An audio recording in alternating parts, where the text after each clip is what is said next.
জাতিসংঘের সাধারণ অধিবেশনের ফাঁকে প্রধান উপদেষ্টা ডক্টর মোহাম্মদ ইউনূসের সঙ্গে বৈঠক না করতে ভারতের প্রধানমন্ত্রী নরেন্দ্র মোদীকে চিঠি দিয়েছে দেশটির আদিবাসী সম্প্রদায় চাকমার নেতারা। চিঠিতে তারা বলেছেন, উপজাতি এবং সংখ্যালঘুদের অধিকার নিশ্চিত না হওয়া পর্যন্ত বাংলাদেশের সঙ্গে যেন তিনি ভারতের কূটনৈতিক সম্পর্ক কমিয়ে দেন। এতে তারা দাবি করেছেন, বাংলাদেশের আদিবাসী সম্প্রদায়ের উপর হামলা হচ্ছে, এতে 3 উপজাতির মৃত্যু হয়েছে।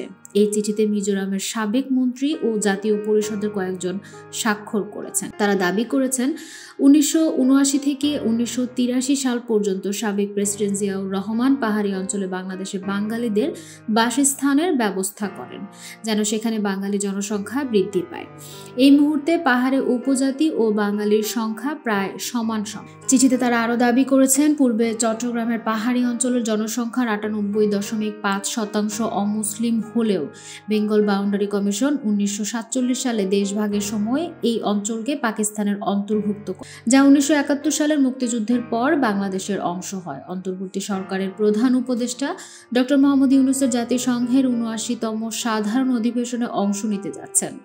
নিউ ইয়র্কের অধিবেশনের ফাঁকে পাকিস্তানের প্রধানমন্ত্রী শেহবাজ শরীফের সঙ্গে বৈঠকে বসেছেন তিনি। তবে ভারতের প্রধানমন্ত্রী নরেন্দ্র মোদীর সঙ্গে ইউনূসের বৈঠক অনিশ্চিত। এছাড়া আয়োজক দেশ হিসেবে মার্কিন প্রেসিডেন্ট জো বাইডেনের সংবর্ধনা অনুষ্ঠানে অংশ নেওয়ার কথা রয়েছে প্রধান উপদেষ্টার।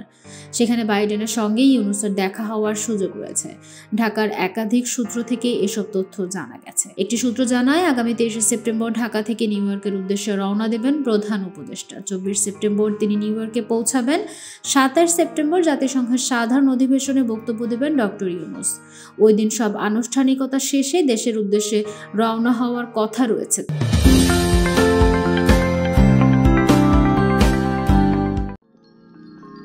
You are watching Raj TV, Jagorone, Bangladesh. Please subscribe our channel.